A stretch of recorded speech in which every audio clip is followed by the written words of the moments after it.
Chegaram a Éfeso, onde Paulo deixou Priscila e Áquila. Ele, porém, entrando na sinagoga, começou a debater com os judeus. Pedindo eles que ficasse mais tempo, não cedeu. Mas, ao partir, prometeu: voltarei, se for da vontade de Deus. Então, embarcando, partiu de Éfeso. Ao chegar a Cesareia, subiu até a igreja para saudá-la e depois desceu para Antioquia. Depois de passar algum tempo em Antioquia, Paulo partiu dali e viajou por toda a região da Galácia e da Frígia, fortalecendo todos os discípulos. Enquanto isso, um judeu chamado Apolo, natural de Alexandria, chegou a Éfeso. Ele era homem culto e tinha grande conhecimento das Escrituras. Fora instruído no caminho do Senhor e, com grande fervor, falava e ensinava com exatidão acerca de Jesus, embora conhecesse apenas o batismo de João. Logo começou a falar corajosamente na sinagoga. Quando Priscila e Áquila o ouviram, convidaram-no para ir à sua casa e lhe explicaram com mais exatidão o caminho de Deus. Querendo ele ir para a Acaia, os irmãos o encorajaram e escreveram aos discípulos que o recebessem. Ao chegar, ele auxiliou muito os que pela graça haviam crido, pois refutava vigorosamente os judeus em debate público, provando pelas Escrituras que Jesus é o Cristo. Enquanto Apolo estava em Corinto, Paulo, atravessando as regiões altas, chegou a Éfeso. Ali encontrou alguns discípulos e lhes perguntou: vocês receberam o Espírito Santo quando creram? Eles responderam: não, nem sequer ouvimos que existe o Espírito Santo. Então, que batismo vocês receberam? Perguntou Paulo. O batismo de João, responderam eles. Disse Paulo: o batismo de João foi um batismo de arrependimento. Ele dizia ao povo que cresce naquele que viria depois dele, isto é, em Jesus. Ouvindo isso, eles foram batizados no nome do Senhor Jesus. Quando Paulo lhes impôs as mãos, veio sobre eles o Espírito Santo e começaram a falar em línguas e a profetizar.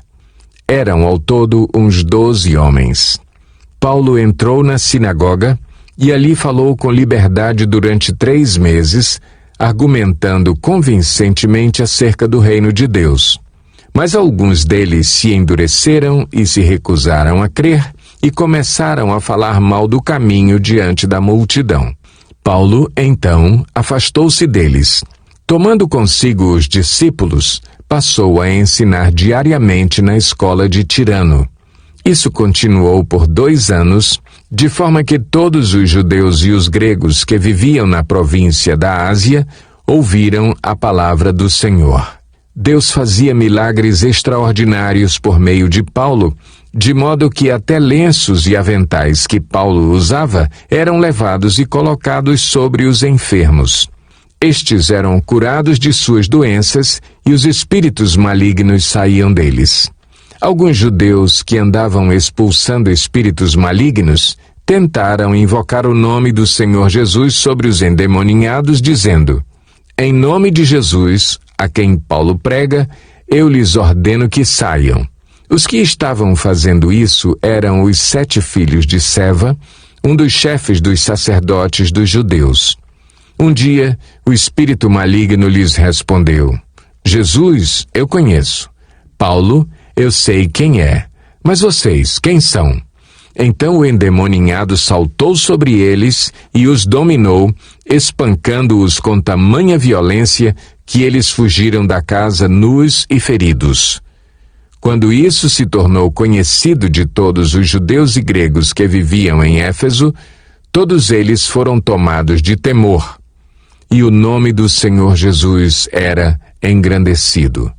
Muitos dos que creram vinham e confessavam e declaravam abertamente suas más obras. Grande número dos que tinham praticado ocultismo reuniram seus livros e os queimaram publicamente. Calculado o valor total, este chegou a 50.000 dracmas. Dessa maneira, a palavra do Senhor muito se difundia e se fortalecia.